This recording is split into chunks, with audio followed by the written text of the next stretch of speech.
கடலை ஒரு pressure cooker மாதிரி கற்பனை பண்ணிக்கோங்க.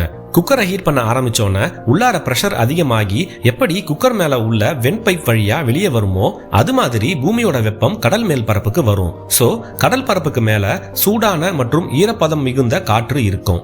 உள்ளங்கைய ஒன்னோட ஒன்னு உரசுனா ஹீட் உருவாகுது இல்ல, அது மாதிரி நிலப்பரப்புல ஏர் மாலிக்யூல்ஸ் ரொம்ப நெருக்கமான இடைவெளியில ஒன்னோட ஒன்னு உரசிக்கிட்டே இருக்கும். அந்த உராய்வின் காரணமா உருவாகிற வெப்பத்தை தான் நாம ஹீட்டா உணர்றோம்.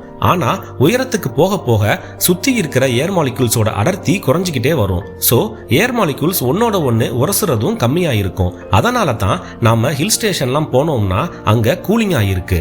ஒரு இடத்துல வெப்பமான காற்று இருக்குன்னா அங்க காற்றோட அழுத்தமும் அதிகமா இருக்கும். உதாரணத்துக்கு குக்கர் உள்ளார இருக்கிற மாதிரி. பூமியோட நிலப்பரப்புல இருந்து 15 கிலோமீட்டர் மேல ட்ரோபோஸ்பியர்னு அழைக்கப்படுற பகுதியில ஏர் மாலிக்யூல்ஸ் கம்மிங்கிறதால வெப்பமும் ரொம்ப கம்மியா இருக்கும். சோ அங்க இருக்கிற பிரஷரும் ரொம்ப கம்மியா இருக்கும். நீர் எப்படி உயரமான பகுதியில இருந்து தாழ்வான பகுதியை நோக்கி போகுமோ அதே மாதிரி பிரஷரும் அதிகமா இருக்கிற இடத்துல இருந்து கம்மியா இருக்கிற இடத்துக்கு தான் நகரும். சோ கடல் மேல இருக்கிற ஹை பிரஷர் வெப்பமான காற்று மேல் நோக்கி போக ஆரம்பிக்கும்.